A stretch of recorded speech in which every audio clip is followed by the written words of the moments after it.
হ্যাঁ, আমি আবার এসে গেছি আপনাদের মধ্যে বীর। আজকে বিভিন্ন বিষয় নিয়ে তো আলোচনা করি। এখন কিছু বিষয় নিয়ে কিছুদিন ধরে আমি এই টেনশন বা মনের চাপ কিভাবে কমাবেন সেই বিষয়গুলো নিয়ে আলোচনা করছি। আমরা অনেক সময় অনেক সমস্যায় পড়ি, তার একটাই কারণ হচ্ছে আমাদের মধ্যে চাপ বৃদ্ধি পায়, টেনশন হয়, এই কারণে আমরা সমস্যায় পড়ি।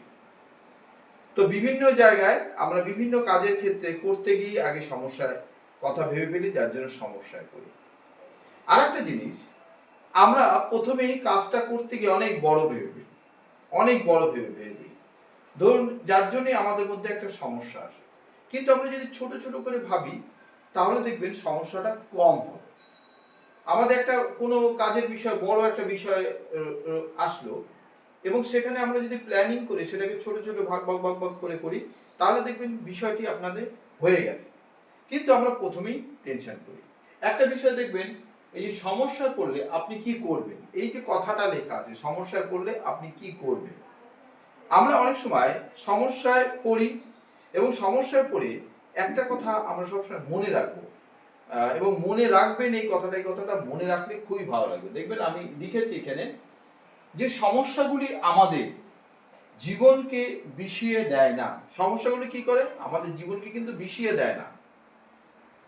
আমরা নিজেরাই মনে করি এটা বিষ, কিন্তু বিষিয়ে দেয় না সমস্যাগুলো। সমস্যাগুলো সমাধান করবার জন্য আমরা যদি একটু ভাবনা চিন্তার লেভেল ঠিক ঠিক ভাবে করি, তাহলে কিন্তু সমস্যা সমস্যাই নয়, ওটা সহজেই সমাধান হয়ে যায়। জীবনকে বিষিয়ে দেয় না, আর কি করে? বরং জীবনকে সুন্দর করতে পরিচিত করে। জীবনকে সুন্দর করতে, সমস্যা না থাকলে কিন্তু তার জীবন জীবনই নয়। এবং সমস্যা না আসলে, যার সমস্যা নেই, দেখবেন তার কিছুই নেই। আর যার সমস্যা আছে সেই দেখবেন জীবনে একটা জায়গায় গিয়ে খুব ভালোভাবে দাঁড়িয়েছে। আপনার জীবনে যখন সমস্যা নেই, আপনার জীবনে কিচ্ছু নেই, কিচ্ছু নেই। এবং তারা জীবনে কিছু পায়ও না যদি সমস্যা না থাকে। এবং এই সমস্যার আপনি সমাধান করতে গিয়ে আপনি ভাবনা চিন্তার উপর কিন্তু আপনার চাপ বৃদ্ধি এবং চাপ কমে। যার যেরকম ভাবনা চিন্তা, একই বিষয় নিয়ে দেখবেন অনেকে অনেক বিষয়ে সমস্যা, বিরাট কিছু ভেবে ফেলে।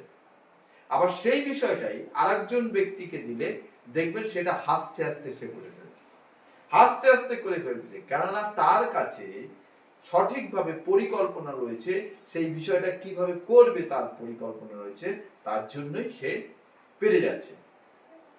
আপনাদের বিশেষ করে যেসব বাড়িতে ছাত্রছাত্রীরা আছে, এবং ছাত্রছাত্রীদের উদ্দেশ্য আমরা একটা কথা বলবো, যে কথাটা হচ্ছে খুবই গুরুত্বপূর্ণ কথা। দেখবেন অনেক সময় পড়তে গিয়ে সমস্ত ছাত্রছাত্রীরাই দেখবেন ছোট ছোট করে ছোট কোশ্চেন করতে বেশি ভালোবাসছে, এবং যখন বড় কোশ্চেন এসে যাচ্ছে, যার অ্যান্সার বড় হচ্ছে, তখন দেখবেন তাদের মধ্যে একটা লেথার্জিক ভাব, অনীহা চলে আসে, যে এত বড়, আরে বাবারে বাবা, এত বড় কোশ্চেন অ্যান্সার কি করে করব। এইটা কিন্তু খুব সহজভাবেই করা যায়।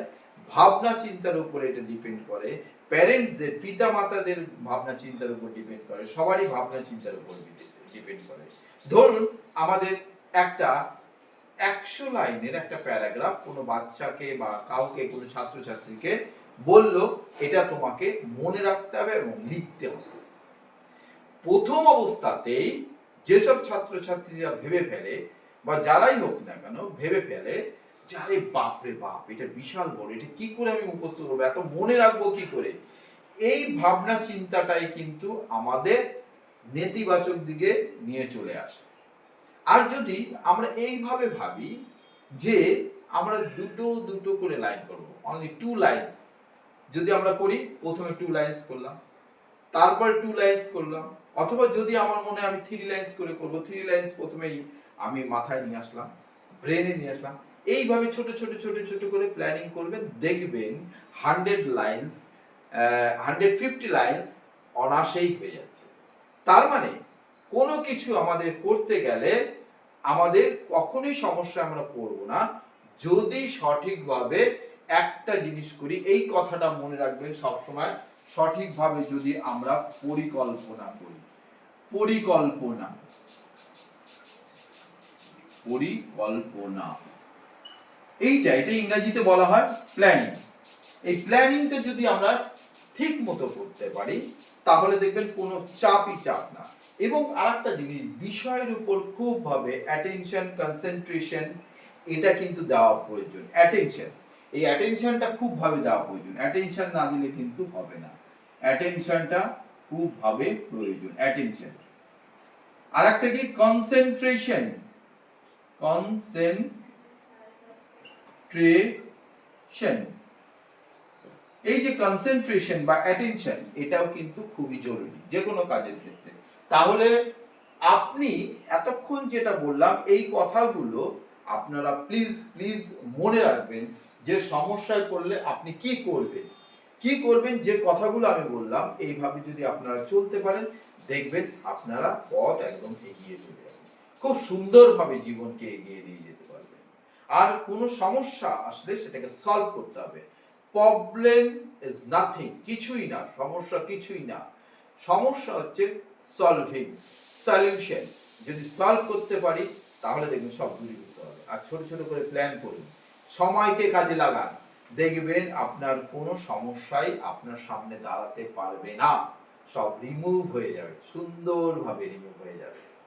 আরেকটা কথা আমি শেষ করার আগে বলছি, যে কথাটা হচ্ছে সব সময় মনে রাখবেন, মাইন্ড পজিটিভ আর লাইফ পজিটিভ, সব সময় এটা নিয়ে চলবেন। ভালো থাকবেন সকলে। ভালো লাগলে একটু প্লিজ লাইক করবেন, কমেন্ট করবেন, সাবস্ক্রাইব করবেন, যাতে আরো ভালো ভালো আগামী দিনে বিষয়গুলো দিতে পারি। আপনাদের সকলকে নমস্কার। সকলে ভালো থাকবেন, ছুটি আনন্দ করবেন। স্যালুট।